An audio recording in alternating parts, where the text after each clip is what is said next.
Hello. હા, સાગરભાઈ રાઠોડ બોલો. હા હા, હમણાં તમને ફોન નતો કર્યો. હા બેન. તમે કહેતા હતા ઈ કે ઓફિસમાં હું પછી ફોન હા કરું. હા હા, તો મેં તો ખાલી એટલે જ ફોન કર્યો હતો કે તમે અંધશ્રદ્ધાનું બહુ સારું જ બધાય કામ કરો હો, અને કરતા બધાયને હું તો કહું ખોટા ભૂવાને એને એવું કરો જ તે બંધ થઈ જાય. બરોબર. કેમ કે અત્યારે બધાયના ઘર કેટલા ફાઇનલ થઈ ગયા છે. ના ના સાચી વાત છે.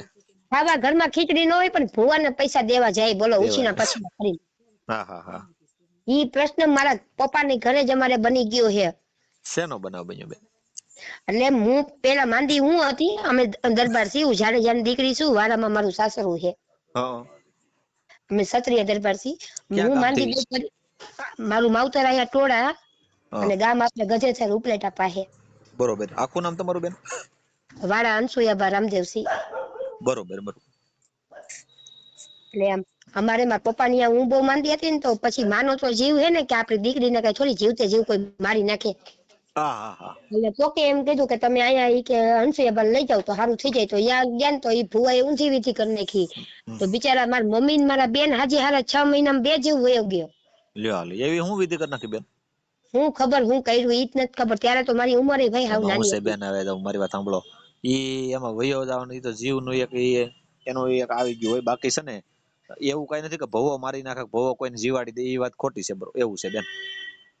એટલે ના ને મમ્મી તે તમે બધા જે કઈ કામ કરો છો ને એ બહુ જ સરસ કરો છો. હું એમ જ કહું, કરતા જ રહ્યો આવી રીતના. ખોટા ભુવાની ધરપકડ થાય જ જોઈ. ખોટા ભૂવા હું બેન, ભૂવો હાસો જ ને કોઈ આખા જગત દુનિયામાં. ધૂણતો હોય માતાજી શું કહે, માતાજીને પૈણીમાં આવીને હું કરી દે જો લ્યો. હા. પોતે તો નાતો ન હોય 8 દિન, પાછો એ ધૂણતો હોય એટલે માતાજીને પૈણીમાં આવે. ખોટી ન કઈ હોય ન ને. આવે તો પણ પબ્લિક ગાંડું થઈને યાદ દોડે છે બધી. પણ બેન એ અંધશ્રદ્ધા છે, બધાને ભોળવી નાખે. તમને જો તમે બીમાર હોવ તો તમારે કેમ આવે તમે લઈ જાય, હાલો અમે અહીંયા ઠેકાણે લઈ, આ ઠેકાણે સારું થઈ જાય, દવાખાને લઈ જવાને બદલે ન્યા લઈ જાવ હોય. જિંદગી બગડી ગઈ મારી તો. હા. ના તમે મનસુખભાઈ બધા બહુ જ સારું કામ કરો છો. હું તો એમ કહું મોદી ને કઈ આના કડક ના કડક છે. ભારતમાં કોઈ ધૂણવું જ ન જોઈએ. કોઈ ઘરે ઘરે કે શેરીએ શેરીએ કોઈ દાણા દુબલી કઈ કરવું જ ન જોઈએ. એમાં હું છે બેન, જો એ ભોવાના કોઈ લાયસન્સ ન હોય, સમજાણું. એ કોઈ અમે કાર્યકર છીએ ને તો અમારો સમાજ અમને કે આખો સમાજ તો તમે 18 વર્ષ મને કહો ભાઈ તમે કાર્યકરનું સારું કામ કરો છો. ભોવાને કોઈ એમ કે ખરો તું સારું કામ ધૂણસો બરોબર ધૂણસો એમ કે ખરો કોઈ? એ બધા બધા અંધશ્રદ્ધામાં પડ્યા હોય બધા, એને એને માતાજીના નામે બધા દબાવતા હોય. ભગવાનનું કામ શું છે? દબાવવાનું કામ છે. એમને આની માટે કોઈ સરકાર કાયદો ન લે કડક? કાયદો કડક બેન ફરિયાદ થાય એની માટે. હવે તમને બીમારી હોય ગમે એ સમજી લેજો, તો બીમારી કઈ હું મટાડી દઉં તો એની માટે ફરિયાદ ન થાય. એની પાસે થોડા લાયસન્સ છે મટાડવાના? કઈ આ ડોક્ટર પાસે તો લાયસન્સ હોય, એ બધી દવા કરી કે એને હરીશન મારી કે એ બધા એની પાસે લાયસન્સ હોય, સમજાણું. એમને આ મોદી સાહેબ ને કે આ ભુવા ઉપર કડક ના કડક બંદોબસ્ત કરો ને, કે બધા દેશમાં બંધ કાયદો થઈ છે જ જાય. તે મોદી સાહેબ ને કહેવાની જરૂર ને, ખાલી પોલીસ સ્ટેશન જઈને ઉભા રહ્યો તો બેન તમને ન્યાય મળી જાય. અમુક તો પોલીસ જગ્યાએ પાછા અમારા જેવા દરબારો હોય ને, ઇજ્જત આબરૂ ના હિસાબે પોલીસ ચોકે ન જઈ શકતા હોય. એટલે બેન હવે ઇજ્જત આબરૂ સાચા વ્યક્તિ હોય ને ઇજ્જત આબરૂ ને એવું કઈ આવતું ને, તમારે ક્યાં ખરાબ કામ કરવું છે કઈ? આપડે તોય નબળું પણ કરવું હોય ને બેન તો ઇજ્જત આબરૂ ની કરાય. નબળું તો આપડે કરવું નથી, સારું કામ કરવાનું છે ગમે ત્યાં. પણ આપડે નબળું નહીં, પણ તોય અમારા દરબાર ની બાયુ બહાર નો નીકળી. એ તો તમારે મને ખ્યાલ છે તમારે ગઢમાં હોય. બહાર નો નીકળે એટલે અમારા જેવા પૈસા થયા. તમારો વિડીયો જોયો પણ ને એમની મારી એમાંથી વાત મેં સાંભળો. નંબર હવે લીધો. તમે બહાર નો નીકળો તો આ ભોવામાં હું કામ બહાર નીકળો? વિચાર કરો તમે. હું ક્યાં જાઉં છું? અમે જાતા જ નથી. હા એટલે જવાનું જ નહીં બેન, એમ સમજાણું. અમે જાતા જ નથી. હું માનતી જ નથી કોઈને. હા. હું હાવ નાસ્તિક. એમાં મારા જે ઘરવાળા હે ને એ તો હાવ નાસ્તિક છે. એ તો એમ જ કે દુનિયામાં ભગવાન જ નથી ઈ કે. ભગવાન એ આપણા માવતર ને આપણે પોતે આત્માની અંદર આપણે વિચારો ને સારું વિચારો, એ આપણો ભગવાન છે. વિચાર સારો એ આવે તમે અહીંયા કોકરદર તમે નામ સાંભળ્યું છે? નથી આપણને નામ આવ્યું. આ રાજકોટ તમે ક્યાંથી કઈ જગ્યાએ રહ્યો છો? મોવા. અમે રાજકોટમાં ખોખરદર ગામ છે ને, હા.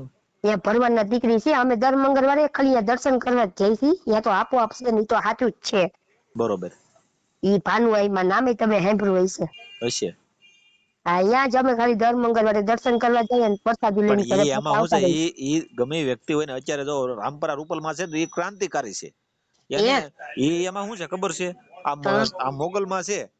તો હા એ મોગલમાં શું હતા સોનભાઈ માં, એ ક્રાંતિકારી હતા. એ કે મારો સારણ છે ને હા પોચે કે અધિકારી બને, મોટો કલેક્ટર બને, મોટો સાહેબ બને, એને એવા વિચાર. મોગલ ના ભુવા ન હોય કઈ, સોનભાઈ ને કઈ ભુવા થોડા હોય.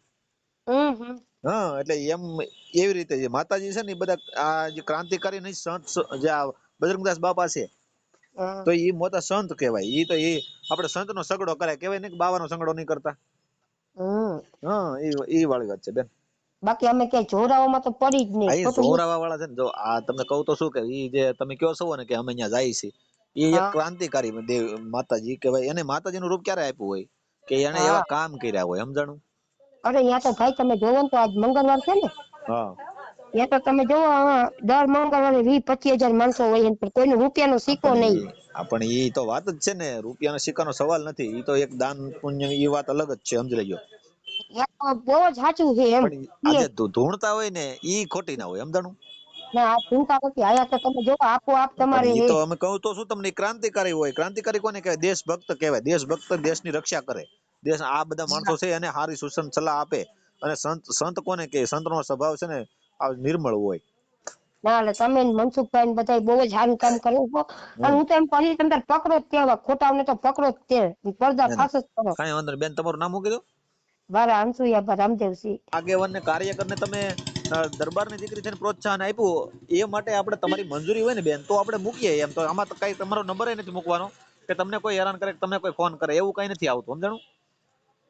અને તમે આ સારું કામ કર્યું છે, નબળું તો કર્યું નથી બેન. તમે સારી વાત કરી છે ને, દરબારની દીકરી થઈને તમે છે ને બેન, આ સારો વિચાર તમારો સારો કહેવાય. અરે મારો તો વિચાર હજી આ તો મારું હજી અહીંયા હાર એમાં હાલતું નથી. હા હા નકર હું ઠેકાણે નીકળી જાવ એમ છું ભૂવા પકડવા તો. ના ના કાંઈ બેન, તમારો ફોટો બોટો નાખો, તમારી મંજૂરી હોય તો આપણે મૂકીએ. પણ મારી પાસે ઓલું હે મોબાઈલ સાદો. કાંઈ વાંધો નહીં, સાદો ફોટો મૂકી દે ને હું તમારો આપણે બેન ભાઈ જે વાત કરીને એ હું ચડાવી યુટ્યુબમાં, બરોબર? પણ એમને ઓલા નોકિયાના ડબલામાં કેમ મોકલતા આવડે? હું તમારો સાદો ફોટો મૂકી દઈ. વિડીયો મૂકવો હોય તો મૂકજો. કાંઈ વાંધો નહીં બેન. કેમ કે મારે પછી અહીંયા હાહુ હારા બધાય હે ભાઈ. ના ના બેન, એમાં હું તકલીફ કરે? તમારા સાસુ સસરા મારી વાત કરશે ને કે ભાઈ હા કાર્યકર ને સાગરભાઈ આવું કામ કરે છે, તમારા સાસુ સસરા કે સારું કામ છે. અને એક દરબારની દીકરી થઈને તમે બા, તો તમને બાનું રૂપ ક્યારે આપ્યું કે તમે એવું કામ કરેલું હોય, એ તો સમજાણું બેન? બરાબર છે ને. નકર તો અમથા તો કઈ બા થવાય નહીં બાપા. ના રે બાપા. હા, ઘણા ને બાવો થાવું, ઘણા ને મહારાણી થાવું, પણ એમ થોડું થવાય. એની માટે અરે તો ધડાનો પાણો કેમ ઘાઈ જેમ ઘાઈ જવું પડે બાપા. અહીંયા મારે હાહરિયામાં એમ જ છે બાપા. હું હાહરિયામાં એટલું સહન કરીને બેઠી હું.